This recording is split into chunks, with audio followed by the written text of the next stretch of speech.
guys, good morning. Welcome back to my YouTube channel. This is Otoboyso. So mayroon tayong idadiagnose ngayon na computer box ng Nissan Sipiro. So dahil nawawala signal nito, map sensor, at nawawala yung signal ng TPS. So signal ng TPS at signal ng map sensor. So dito tinanggal na natin.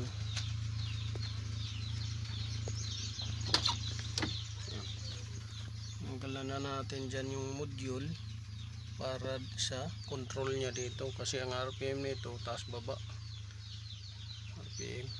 So tanggal na yung module dyan. So may module din yan doon sa kabila. So tingnan natin doon sa kabila module nya.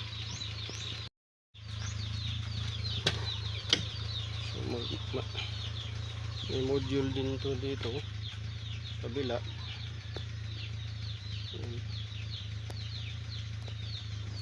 So dito may module dyan sa kabila. So ito yung module ng engine control module. Yan.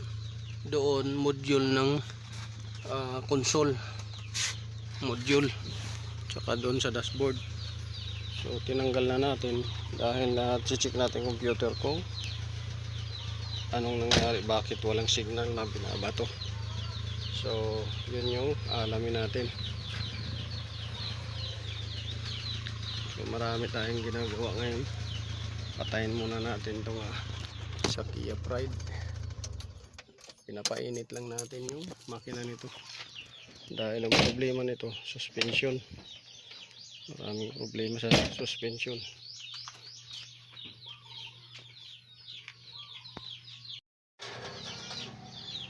So ito na yung control module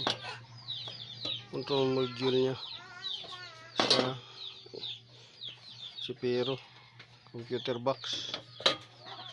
Tapos ito naman yung control module nya doon sa console cluster. Ito yun. So bubuksan natin kung anong nangyari dahil may duda ko, mayroon nitong something sa loob. Kagaya nito, ni-repair na nila to. Ayun, may pandikit na. So may repair na nangyari dito. Ayan, hindi na to original na talaga. Ni-repair na nila. So buksan natin yan.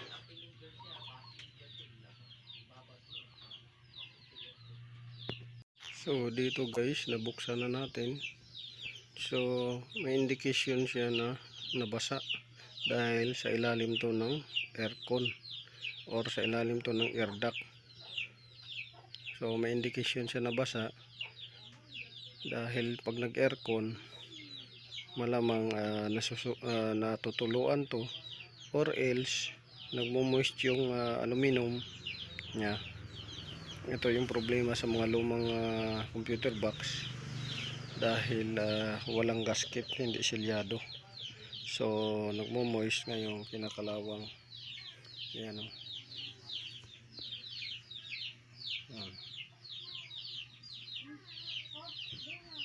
Kalawang.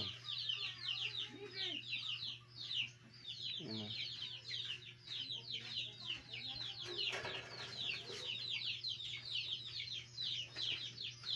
So buksan natin yan para makita natin yung likuran.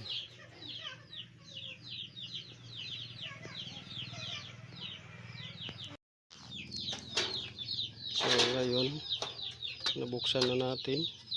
So 1, 2, 3, 4, 5, 6, 7, 7 screw. So tingnan natin ang nangyayari.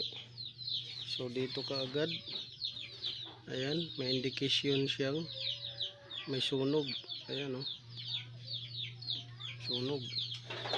So dito kita ninyo yung IC nya nagdikit-dikit sa kalawang.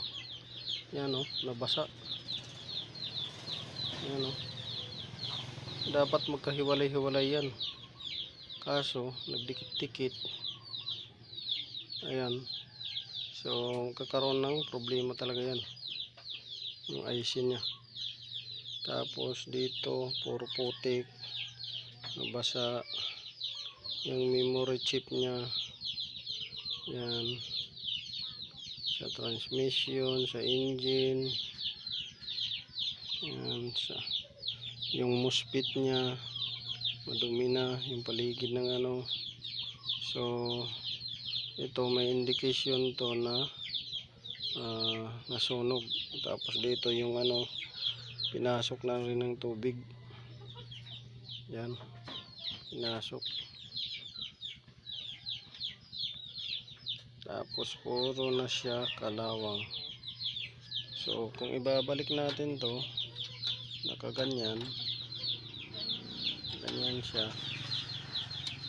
Yan, yung tapat ng sunog niya ito banda.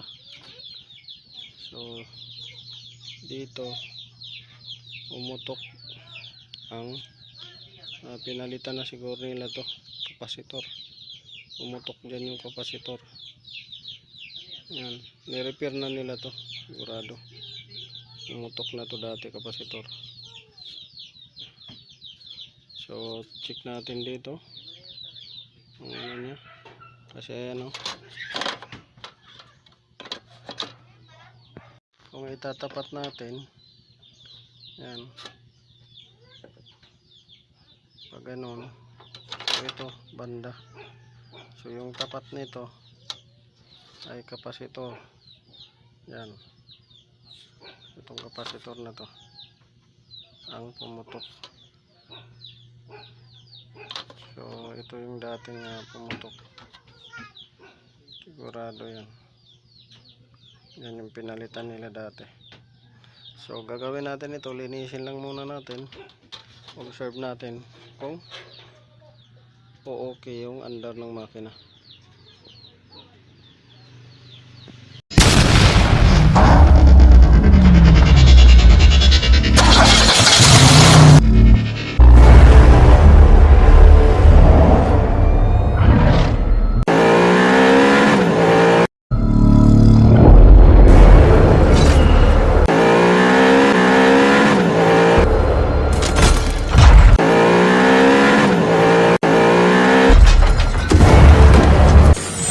Make